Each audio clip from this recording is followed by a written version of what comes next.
6, 7.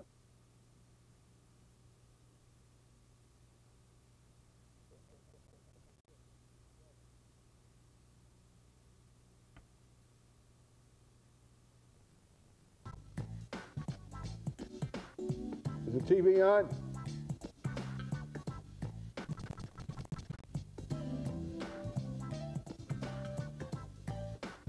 No, TV's on. That way I can see myself. Oh, you are.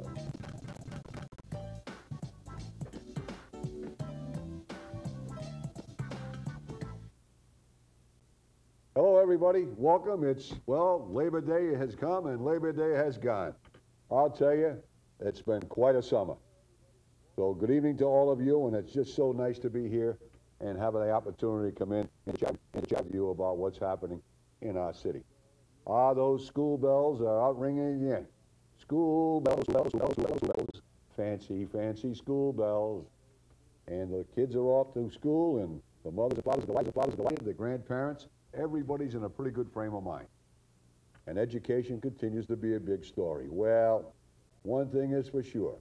Billy Bulger is now officially out. He is now gone, and as far as GUS Suneson is concerned, right on schedule.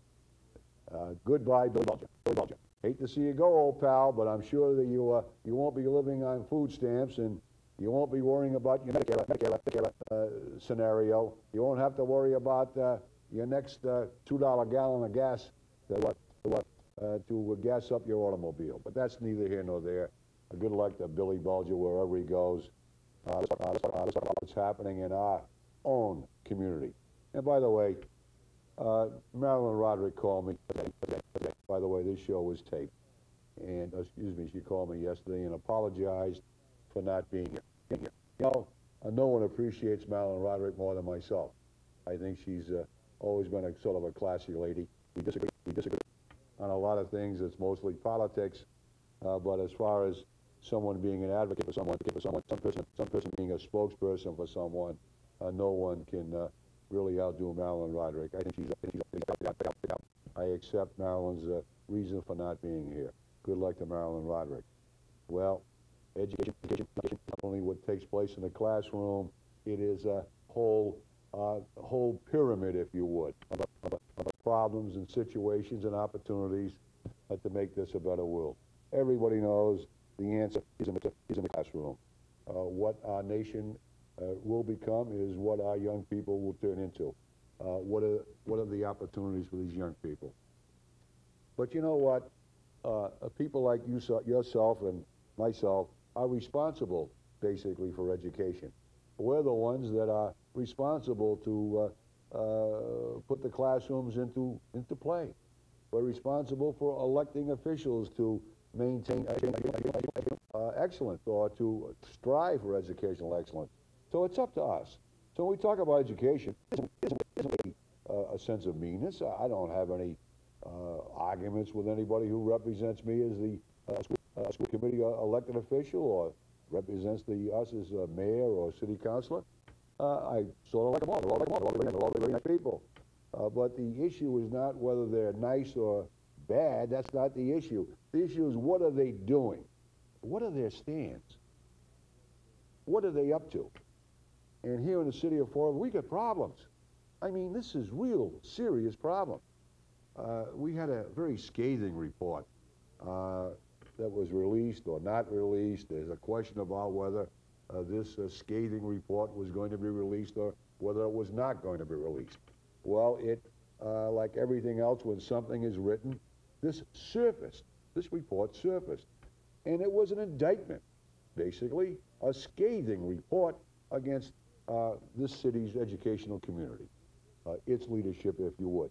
What the report basically said was this, that the people involved in education are more concerned about the employees rather than the kids.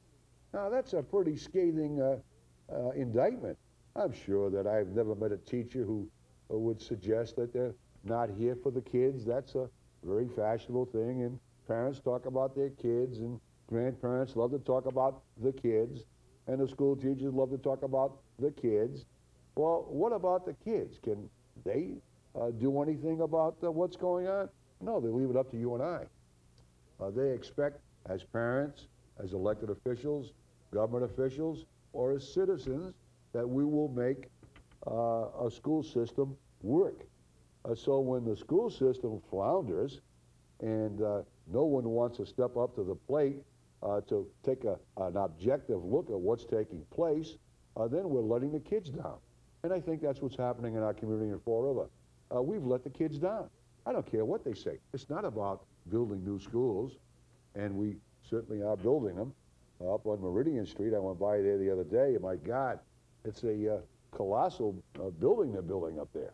And then you got the Spencer Borden building. And then you got the building down on Columbia Street. And on it goes throughout our community. We have new buildings.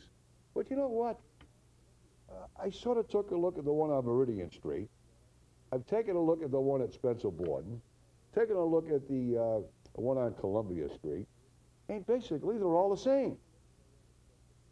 They're like out of the, you know, how to build a school playbook. There isn't anything that is outstanding about them. They're sort of just like a little school that's built. You turn the page and there it is. It's got the, you know, it's got the classrooms, it's got the library, it's got the cafeteria, the grounds are nice, the shrubbery looks nice, the boulders and the rocks and the formation and the trees, they all look the same. So what we have is sameness. And our nation is now becoming sameness. We have to be on the same page. Everybody has to sort of go along to get along. And when that takes place, we're all in trouble. So when a scathing report that evidently caused the ire of the superintendent of schools, Mr. Pavo, my goodness, he took this report that was not a report, this report that surfaced and wasn't released. He was well aware of it. This report has been out for several months, but it wasn't an official document signed, sealed, and approved by the bureaucracy. And the educational community is loaded with bureaucrats at various levels all the way up throughout the state. So we have an educational community that is bogged down from the top. And they administer codes and what should be done and sort of a playbook on how to make a classroom tick.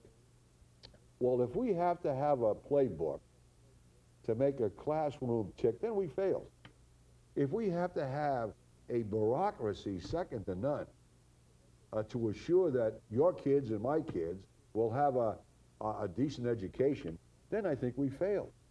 So when the superintendent of schools cries foul and demands that this non-report, as he calls it, or this report that wasn't approved, should not be discussed, shame on you, Mr. Payroll. Shame on you, sir. Because a report, whether you like to deem it official or whether you like to deem it unofficial, people spent valuable time compiling information. And what they simply said is what GUS Suneson has been saying all along. Okay, there's something wrong here, folks. Okay, there's something wrong with the system. We have an educational community that I don't know of any teacher that has ever gone into the classroom without the highest possible dedication. But the fact is, to have dedication and to have the expertise is two different things at all. I can be dedicated, but I can't teach. And if you can't teach, then you don't belong in the classroom. I don't care whether they build you a brand new classroom, whether you have all the technology that is necessary today, whether the janitor cleans or doesn't clean the room, whether there's safety outside or safety inside, whether the kids come from broken homes or they don't come from broken homes.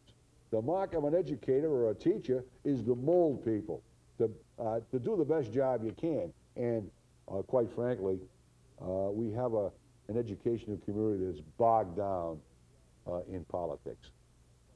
I don't care what anybody says. Mr. Pavo was the superintendent of schools, I don't think anybody can not wish the superintendent well. I know that I wish that I could be here tonight simply saying I'm just so delighted with Mr. Pavo's performance. But I'm not. I'm not.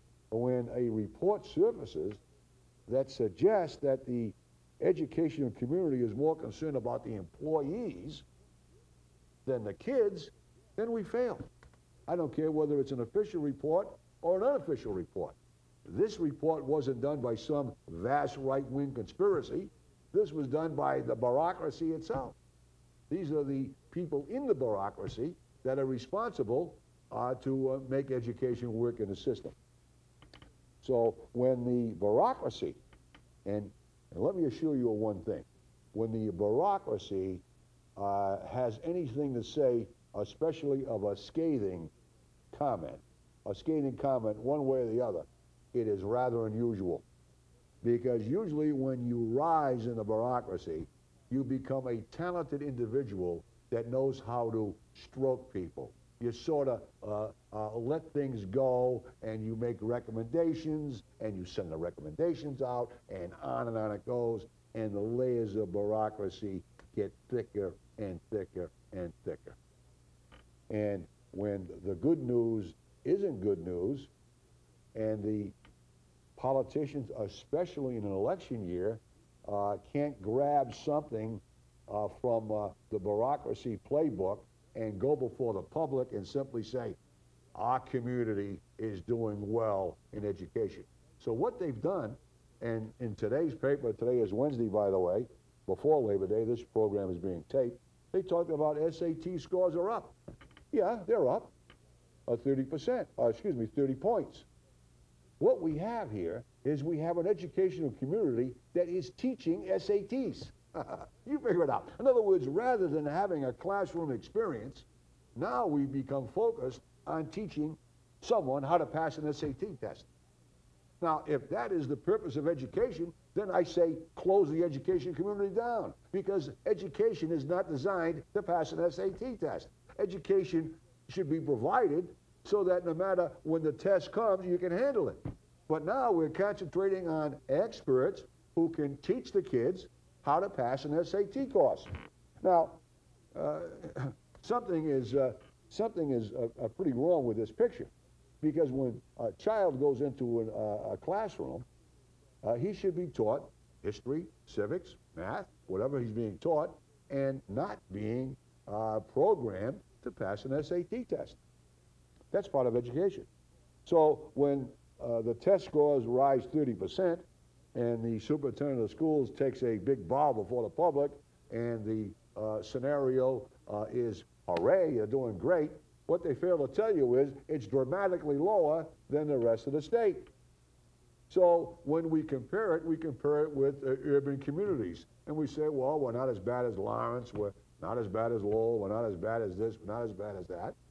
And it becomes a system where all of a sudden the idea of cream rising to the top is no longer there. We're sort of like staying with our own level of incompetence. So when I send a kid into the Florida school system, I expect the cream to rise. I don't want to hear somebody's, well, the family's broken and there's social economic problems. And we all know that. So in other words, if you don't have a social economic problem, you're still married to your wife, there's a parent in the household, you're not shooting up drugs, you're not a vicious individual, you're sucking on a jug, you're not down at a casino, therefore you're a parent. So if you look at that, they say, well, your child is part of this system, and there are so many problems. We all know there's problems. We all know there's problems. And pity the child that has to be in a situation where this goes on. Does this mean that child will never get any better? Is it the classroom teacher's job to become the parent? Is it the classroom teacher's job to become a guiding force in one's life? I would say in some cases, yes. That's part of being a teacher. We all know that we try to reach out to the people who need our help most. It's easier to be an educator in the Barrington school system, I'm sure, than to be an educator in a urban setting. Okay? We know there's problems. But to have the educational community sort of deflect any criticism that's aimed at them by simply saying this is unofficial and I'm very upset, shame on you, Mr. Payroll. Listen, when you're on top and your job is superintendent of schools, if you're so sensitive, I mean, why are these leaders so sensitive about legitimate criticism? Why do they sort of rally the forces, sort of group around themselves in a battle mode and simply suggest to all of us the report is wrong and we're doing a fantastic job and this report is not accurate and we refuse to fall into this climate of negativity, we're doing great, and the game goes on. You know what? It isn't how nice a classroom is that makes education so important in our community. Not the building. It's a little bit of everything. A little bit of everything. And today, many people are saddened by what's happening in, not only in our community, but around the country. We have a climate of violence, whether we like to believe it or not. We turn on the television, it's violence. We go to the movies, it's violence. If you take your child to a movie, you're embarrassed by seeing a G-rated film. It's almost as if anything goes. And if anybody suggests that this is wrong, they're automatically labeled a right-winger and they're going to take away our freedoms. Well, that's part of the case. Let it be. Let it happen. Somebody has to stand up and say, well, it's okay to do it. It's fine. Freedom of the press, freedom of the movies, freedom of this, freedom of that. But what is freedom? Doesn't freedom require responsibility? When someone says, I do to a marriage, what is that supposed to mean? You protect your wife and your kids? Or is it, we're all victims? Everybody's a victim today. We're a victim of racial prejudice, ethnic slurs, job discrimination, a lack of this and a lack of that. I can look around today and simply say, hey, listen, nothing's going right. I can fall into that mode of negativity. I can tell you about the glass is half empty. And all of a sudden, this dreariness, this mood of pessimism, and before you know it, we're all pessimistic. That's why it's important to have some sort of optimism about what way we're heading and why it's so important to be involved in all areas of education in the community. There's so many people doing wonderful things. We don't hear too much about them. We hear about the break-in in the Highlands where 12, 20 homes were broken into. And the chief of police, by the way, hats off to him. He's a very eloquent spokesperson for the police department. I sort of like the guy, never met him. But evidently the crime has been solved, and what do we have? We have another a drug addict, heroin user, selling, buying, and selling.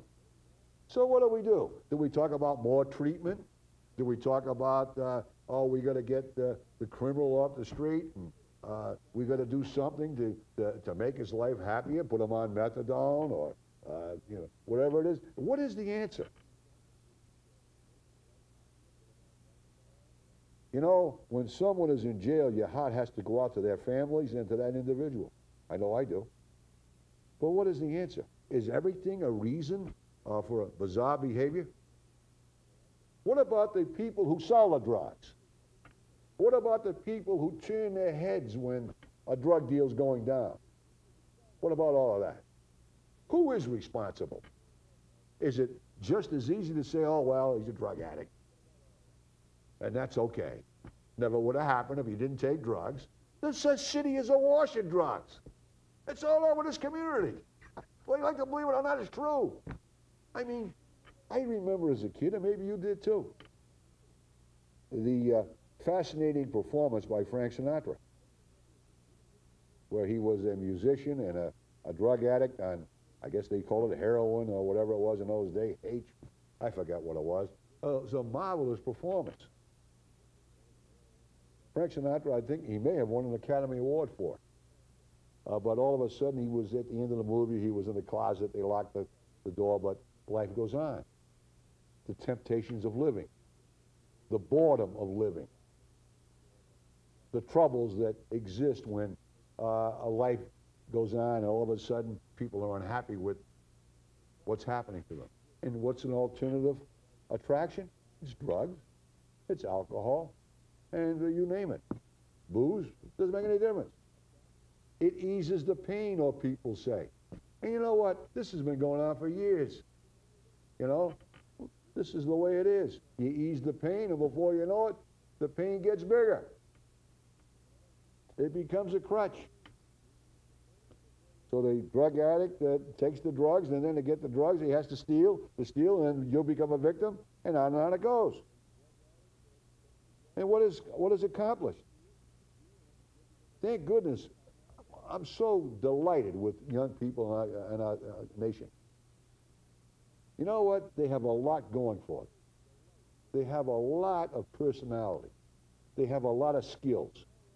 They have a special way about them. You know what? I don't know where we're headed. I do find it rather sad in my own heart that all of this craziness, and yet people could say, oh, well, gosh, you're getting up there and, you know, you become part of the vast right-wing conspiracy. You know what? I used to be a liberal no more. I used to be a real liberal. Yep. Real liberal. And I admire liberals. But somewhere down the road, something happened. Why?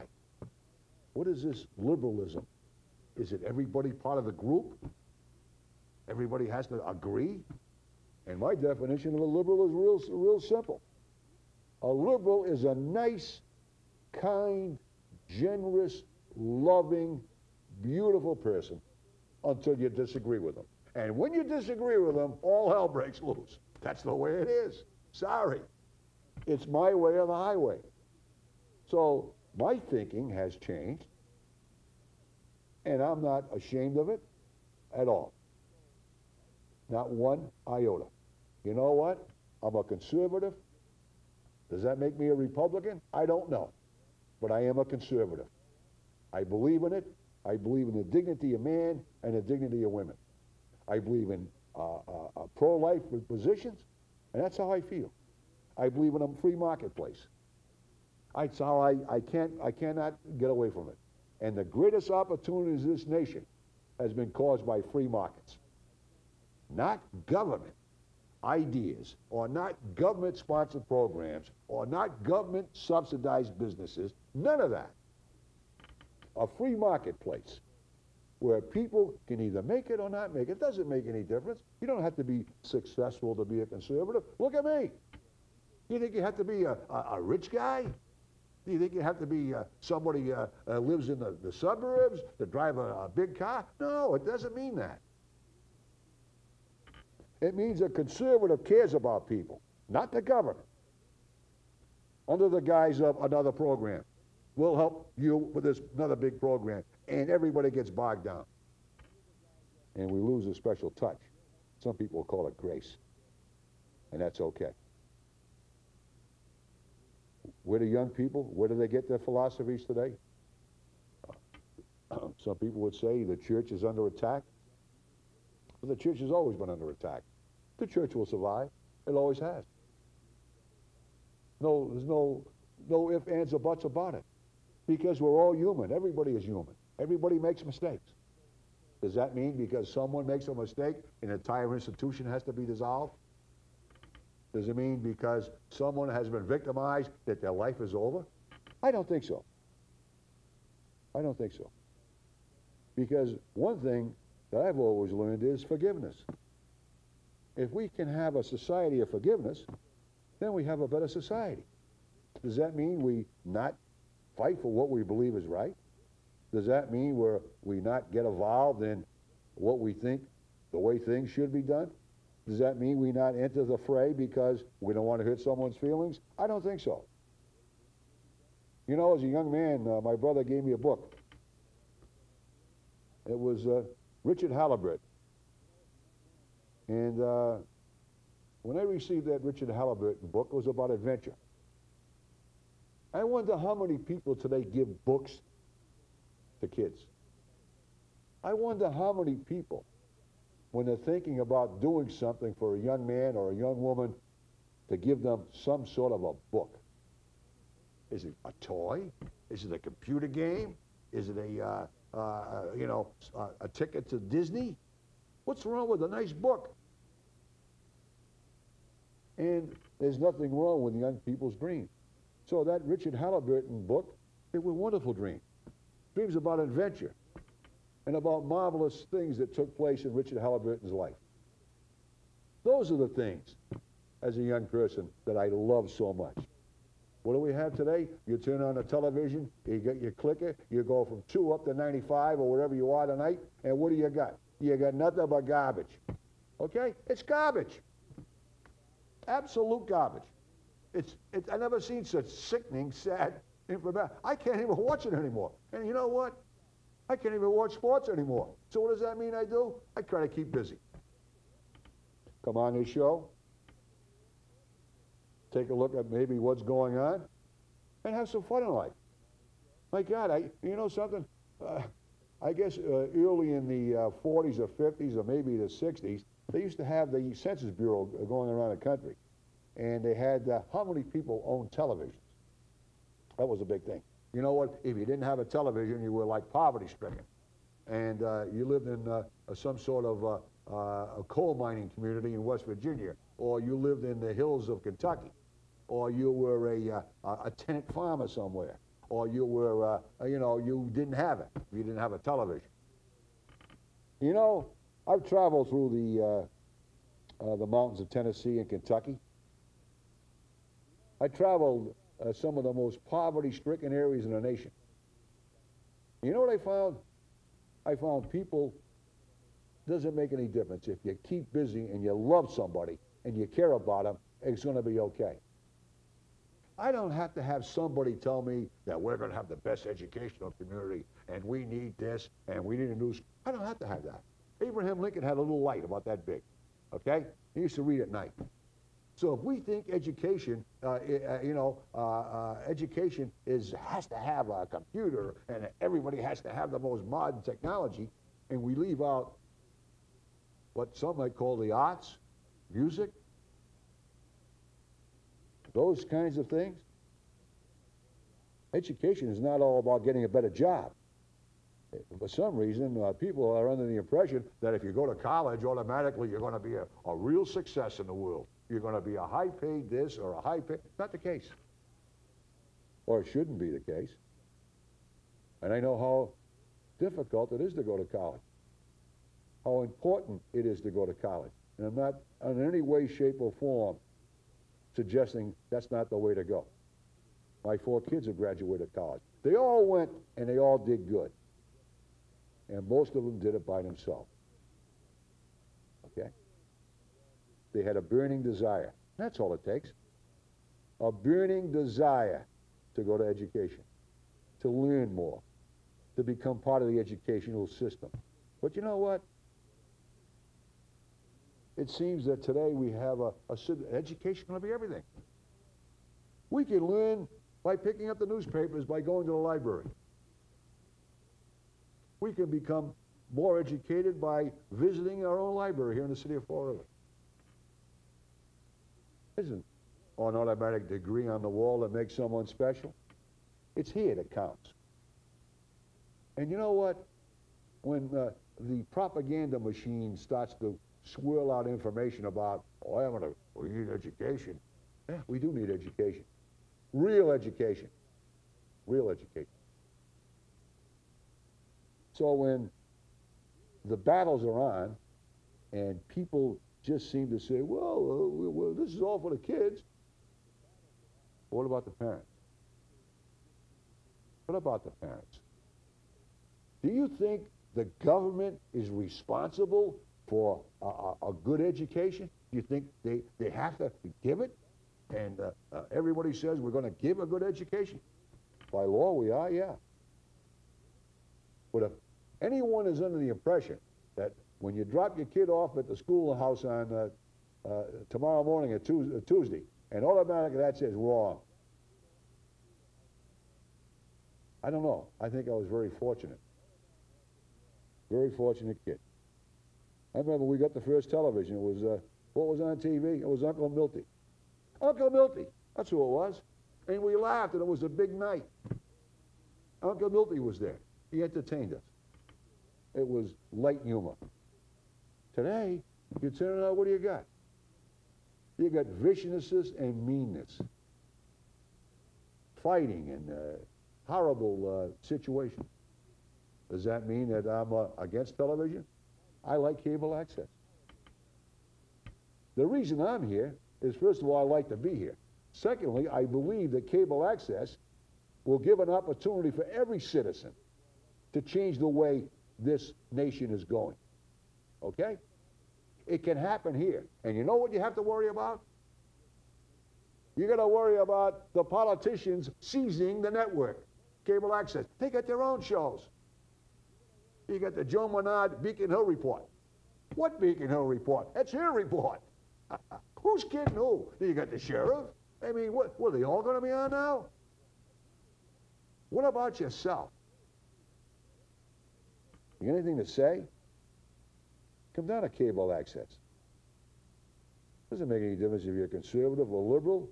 Doesn't make any difference what your gig is. If you think you can do something to make it a better community, to interest your neighbors, to talk about what's happening, to promote real growth. Talk about God. Don't have to talk about God. You can even pray, or you don't have to pray. You know what? America is in really a different situation than I was growing up. I don't know if it's good. I don't know if it's bad. Because it isn't how I look at things.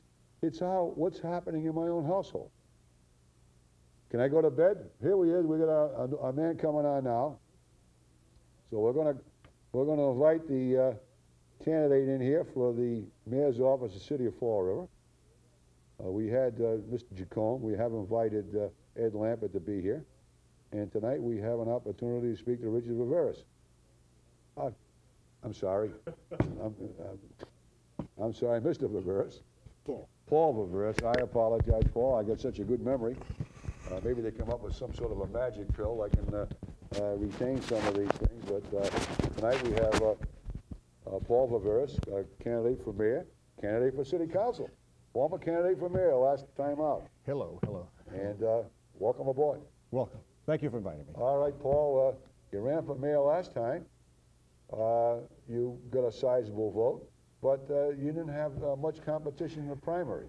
It appears that you've got a couple of good candidates out there, and let's see what happens. Suppose you don't make it in the finals in the mayor's race, but you become a finalist in the city council race. I'm hedging my bets.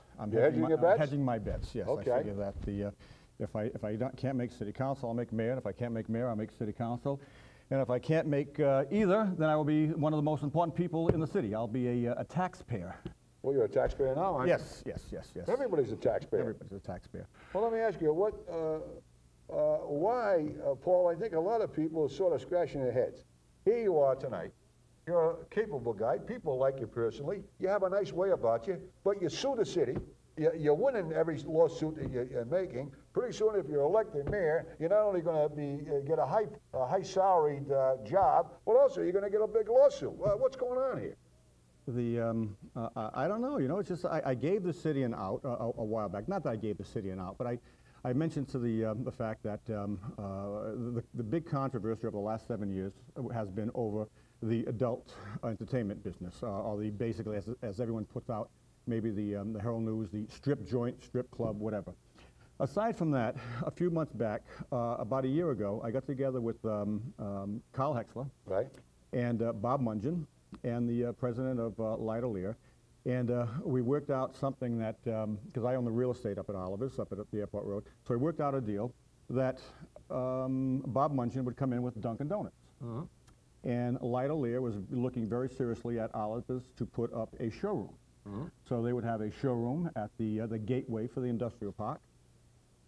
And Dunkin' Donuts would be there, and Jose Mendoza, who has the liquor license at Oliver's, would have been basically gone, and the city would have ended their problem with the adult zone, the adult district. And it was presented to the powers to be, and it seemed to be going along very smoothly until it was basically mentioned by the mayor that they would not do anything to financially enhance Paul Vavers' life. So that means that Dunkin' Donuts went down the tube, Light-O-Lear, Gateway went down the tube. Are you suggesting tonight that the game plan was to automatically gang up on you? Was that the game plan? Was you well, I'm not crying. I mean, this is the basis of saying, look, when you're in politics, they say that everything is fair in love and war. And just because I want something does not necessarily mean that I have to get something. Wanting and getting are two different things. Wanting and being able to do it, and being legally required that you can do it. That's another thing. What was wrong with the Dunkin' Donuts? If they wanted to come into the industrial park, and I remember Carl Hexler worked on it quite a bit, and Bob Mungin worked on it. He spent about $20,000 in getting drawings done and getting things done. It was just it's just. Well, let me ask you. I know you. What your idea was is that you come into the industrial park. There's a Dunkin' Donuts. Yeah. I've never seen one like that, but I'm sure that there's somewhere they got one like that. Well, go over an area. Well, the reason that they gave me, and when someone gives you a variance or doesn't give a variance, you have to understand that a variance is given to people because they're in a non-conforming use. So basically what it's saying is that we're giving you permission to do something that you're not allowed to do. So that's a variance. So when you go for a variance and a person tells you, or the board tells you, well, no, you're not allowed to do it because it's not an area, there's very little you can do about it. You can take it, you can appeal it, and you can do something else like that there. But now, this is the point that I'm trying to make with this here. We went down, we went to, and we had a meeting with all the people on up at the industrial park board. And the industrial park board was for it.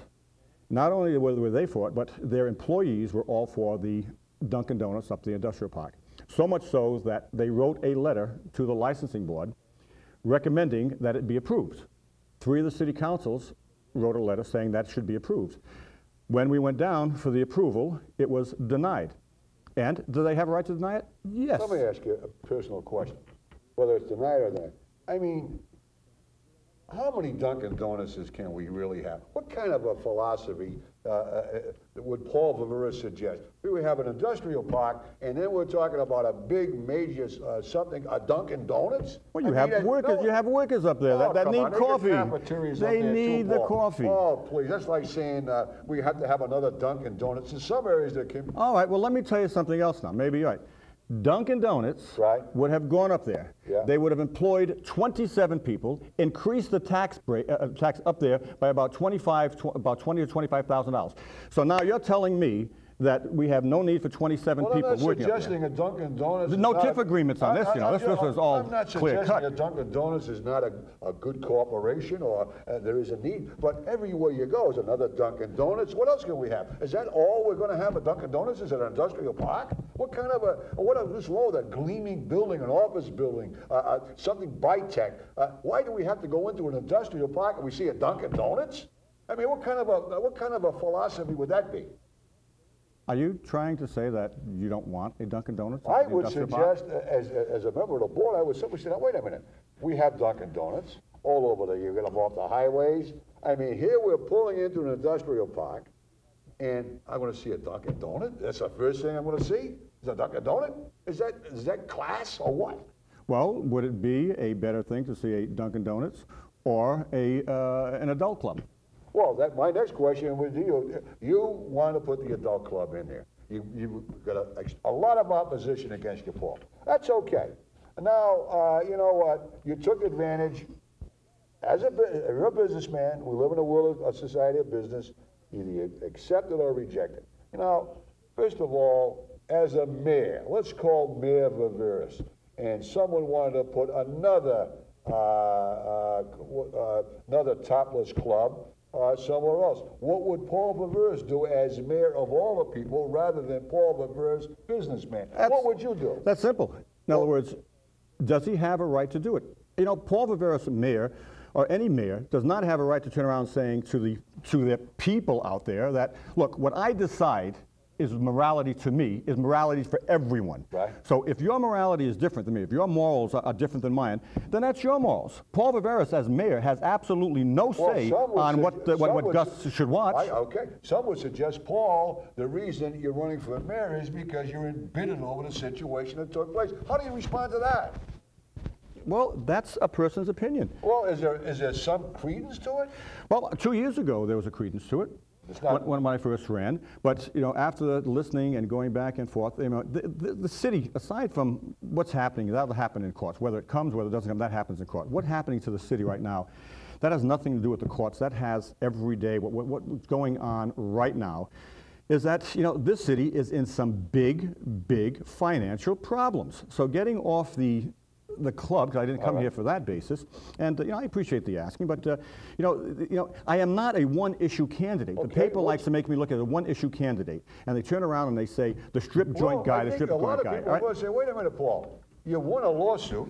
We don't know how big it's going to be. The city of Fall River doesn't seem to win any lawsuits. I have to agree that we've got the weakest law department, or we got the silliest laws being passed. What would you do as far as the law department? Is it the laws that they're passing or not passing? Well, I'm going to tell you something. Contrary to what you just said, actually, the law department is doing an excellent job. We have a lot of. We haven't won any cases. No. You know, you have to understand that this case is a case that was decided basically a long time ago. This is basically a constitutional issue. The other cases that the city has won, and Tom McGuire has done an excellent job on it. And Tom McGuire's been against me. Tom McGuire suggested that this new rule that the city passed was constitutional. He was wrong, because you won the case. Yeah. So how can you say we're going to find law department when the city says we got a law department that says this new bill is going to be okay? Well, you know, if you have a restaurant and it serves 2,000 meals excellently and it serves one meal badly, you don't say the restaurant's bad. Well, you know, he just lost that case. He's not a Perry Mason. This is not a case where people are Perry Masons out here. Well, it seems that every time I open a newspaper, there seems to be another one we're losing. Not the only one. Like which one? Well, they talk about the case going on right now in the city with the hiring of the school bus system. Somebody made a mistake. What happened here? The city didn't take over that. They got an injunction because the guy fired him because of the fact of the conflict of interest. And then when the guy went down, it had nothing to do with the city. When the guy went down and tried to block the conflict of interest, the judge threw it out, and he said no. It was basically. It was the Vavers call. Right. Well, he had this situation with the sewers, fees, and all of this. It seems that. I'm telling you. I mean, I've been fighting the city, but I've got to tell you, the reason I've been taking 7 long is that they've been doing one hell of a job. Well, how much have you? What was the judgment in your favor? $165,000 plus interest. Plus interest. Plus lawyers' fees. No, that was a lawyer's. What does the interest amount to? 12%. How long has it been running at 12%? About 8 months and counting. So the cash rate is still going on? Oh, yeah. So what is your feeling on this? Let's assume you're going to write your check. What's the deal? Well, my feeling on this is that the courts will take care of that. Win, lose, draw. It's a battle that I drew a line in the sand on a constitutional issue, and I am a person that will fight for what I believe is right. Okay. Now, you don't like it?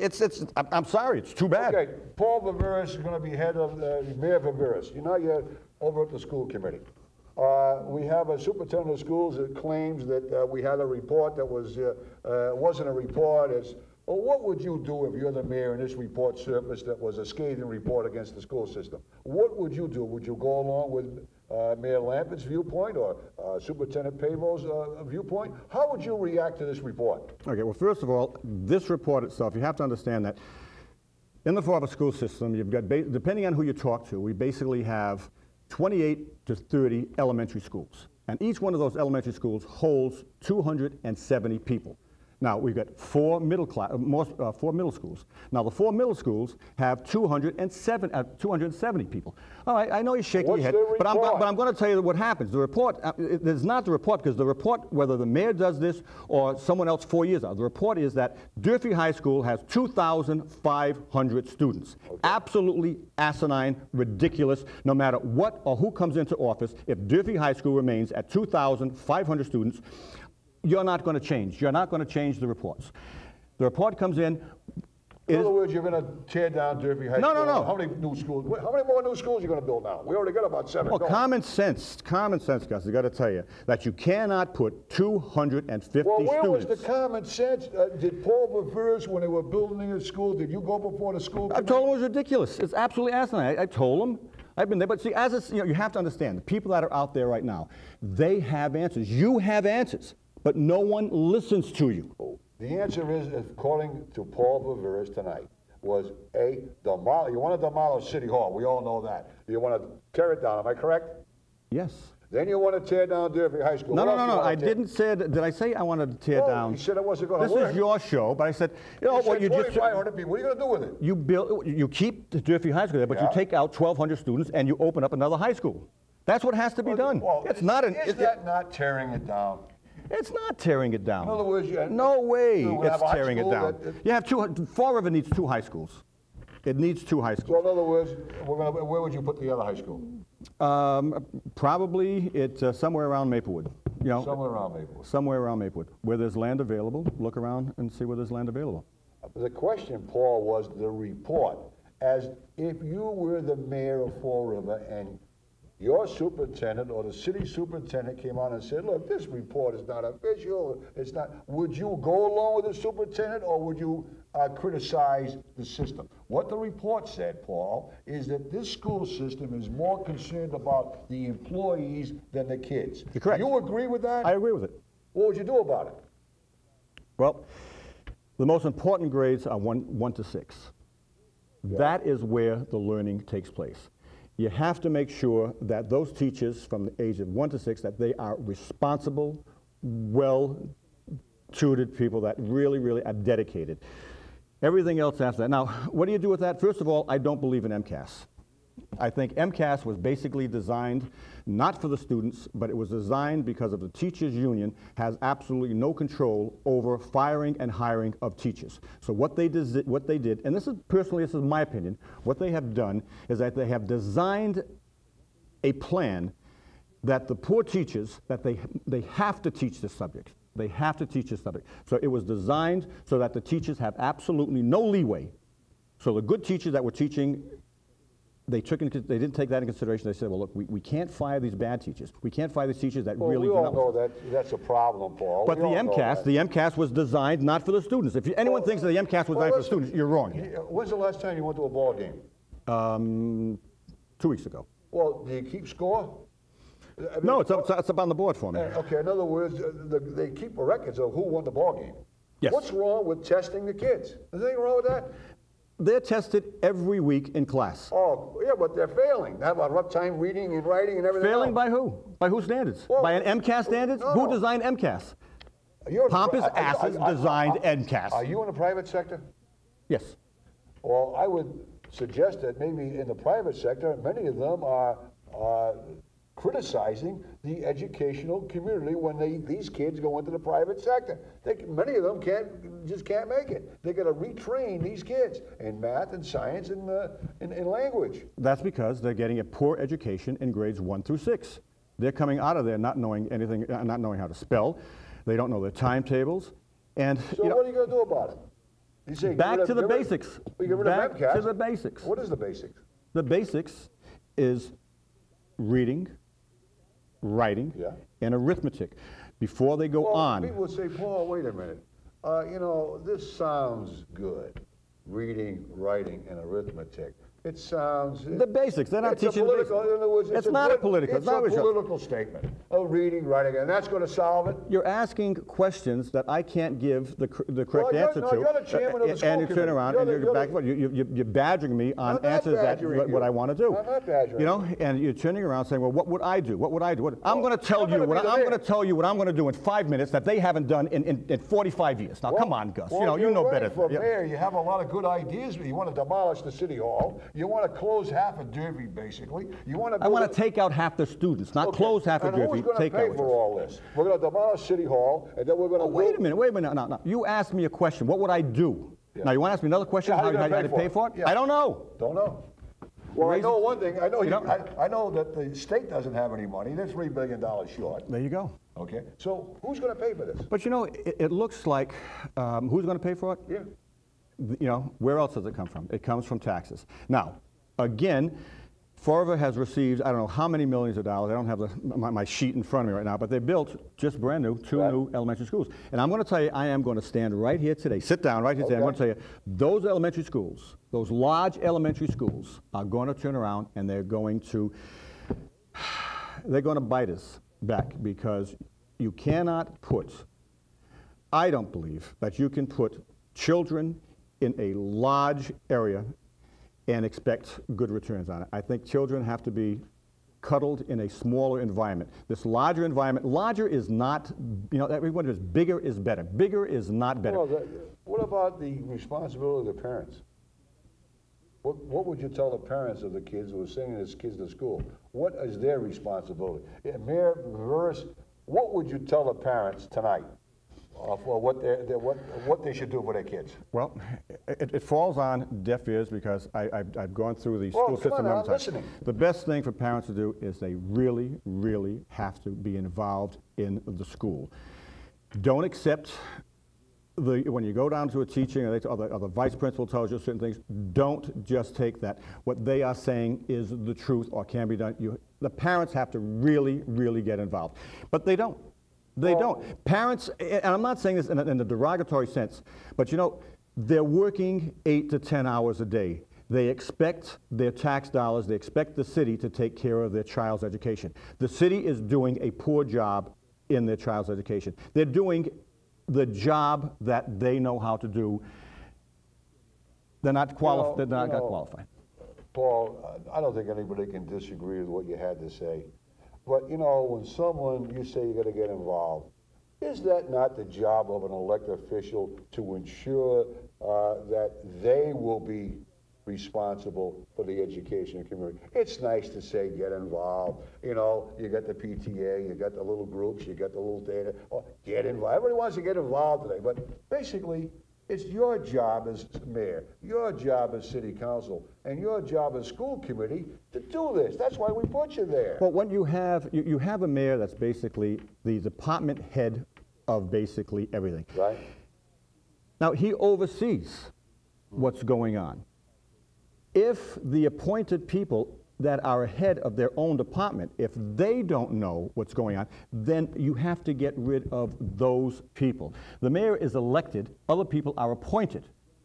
Now, if you have a poor, boy, I tell you, my brain just left me here. If you have the head of the school department, God, help me out here, Gus. Superintendent. If you have a superintendent that cannot rally the troops around him, that he's failing, then he has to be held accountable, as he will hold the department heads under him accountable, who will hold the teachers responsible. So I guess the biggest thing here is accountability for each and every individual. Well, you know, and it starts, like you said, it starts with the city council, starts with the school committee. Now, school committee is elected. So let them jump on the case. The mayor turns around, he says, but the mayor can't do everything. As a city councilor can't do everything. You can't just say, well, I voted for the mayor, so therefore he's going to do everything. He's not going to do everything. There's no way that one person can do everything for everybody. So, you know, you have a city council, you have school committee, you know, you have different department heads. What's Paul's vision of Fall? We haven't got much time. I got about 2.5 minutes. What's your vision of Fall River? The vision for it is, first of all, after 8 years, we need a change. You need a fresh outlook. You need a different opinion. You need people with better ideas to come in here. financially, it's in a mess right now, and in my vision, in the next 5 to 6 years, I foresee, under the present condition, I see bankruptcy for Fall River. Under the present conditions. Taxes up or down? Taxes are going to skyrocket. What, water and sewer? Skyrocket. See, these are things. What about the situation or climate of drugs in this community? What is your answer? Somebody said, Paul, we're overwhelmed by drugs. What would you do as mayor? You know, because that's something for the. It's a far-reaching problem. I mean, I'm not going to answer. Are you for drug needle exchange? Am I for needle exchange? I would be for needle exchange. Okay. Yeah. Well, Paul, it's you know, sometimes we can't seem to solve the problems of a community in a short period of time, as we have here tonight. But I want to wish you the very best. You've always been an outspoken individual. I think whether people agree or disagree with you, you've always maintained a sense of urgency about what you do. So I'll give you 30 minutes to tell the people of Florida what you like to do. 30 seconds. Go ahead. 30 seconds. Well, first of all, you know, think of you will of me, but I have always bet, and I put my money in Fall River. I created the Best Western Hotel, which basically brings a tax rate about $73,000 a year. Oliver's restaurant brings a tax base about $24,000 a year. So every year, because of what I have built, Fall River gets $100,000 a year, and it will be long after I'm gone, and continuously year after year after year. In the last 20 years, I contributed to well over $1 million taxes in the city. I live in the city, so it's like, you might not like some of the things I do, but I have put back into the community. Thank you very much, Paul Vavers, candidate for mayor, candidate for city council. He has made life a little bit more interesting in our community. Election day soon. Please do. September 16th, get out and vote, please. God bless all of you, and good night to all.